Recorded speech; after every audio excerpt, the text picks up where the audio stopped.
Hello there, subjects of the Empire.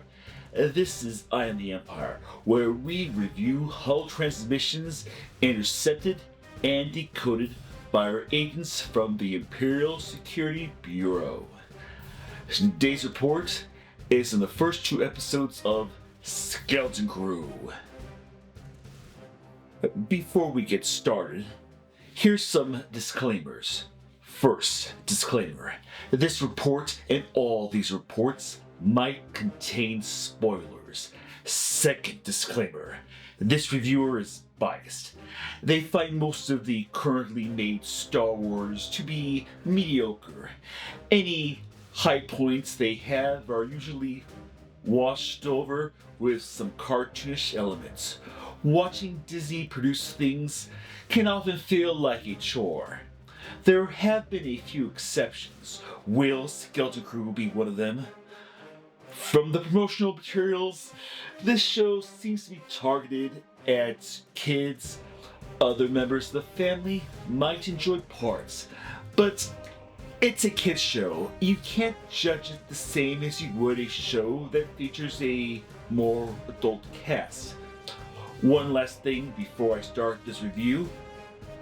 Like most of our reviews, they will be based off of our first short impressions. And now, on to the review.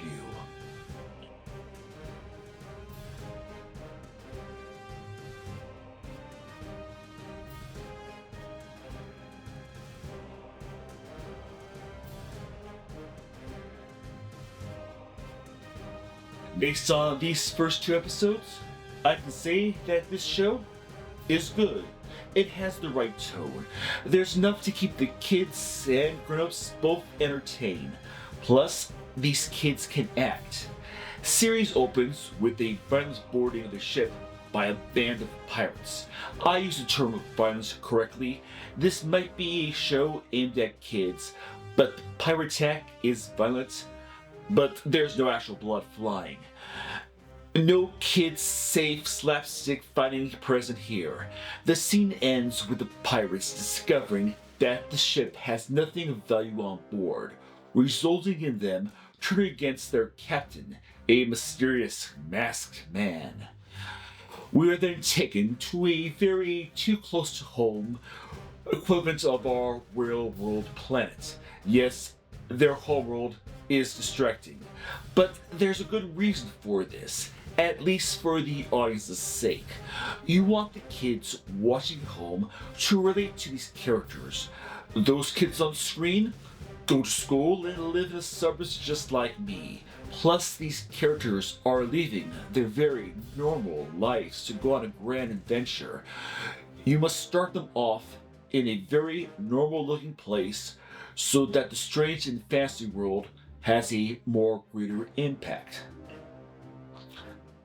I don't remember any of the characters' names, so I will call the kids Boy, Girl, Hooter Jr., yes, Captain Neo is canon. Remember this 3D flying thing? And finally, Lobot Forge. This little girl is a cyborg. I guess, how does that even work? Did she suffer a terrible head injury or was this some sort of expensive birthday wish that her parents granted? Kids don't stop growing. Won't her skull keep growing against those cyborg implants and then crack? Do they have to remove and replace those implants with newly sized ones every few months? Does she spend most of the year going through painful, suffering surgeries, followed by a long, painful recovery? And I guess these kids all know about the Jedi. I thought we eliminated that legend. Did Luke Skywalker's heroics really bring back the Jedi legend to all corners of the galaxy this fast? Or is there something more? In any case, the kids stumble upon a buried pirate ship and accidentally activate it. And one hyperspace jump later, and these kids are lost in space.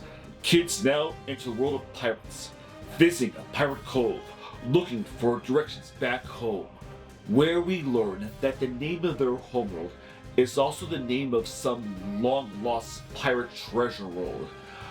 Pirates are also interested in the kids' money. Old Republic credits in mint condition. Maybe their homeworld isn't that mundane after all. Pirates wanted to learn more about these kids, round them up, and throw them in the brig. And while they are there, these kids meet a mysterious stranger, who I will just call Jude. He overhears their situation and offers to help them escape if they take him with them on board their ship. He then uses the Force to pull a key to the jail cell. Oh, yeah, Urkel is in this too. From the start of the series, other predictions. Or more like a prediction I hope doesn't come true, but stupid things have been known to happen. What if the kid's homeworld is tied to the rise of Skywalker? That planet, Exegol, used by the Emperor as a hidden world populated by Sith loyalists, sheltered from the rest of the galaxy, and has ships underneath the surface. Not too much unlike that kid's homeworld, a planet isolated from the rest of the galaxy with a pirate ship hidden beneath the surface. I look forward to the next episode.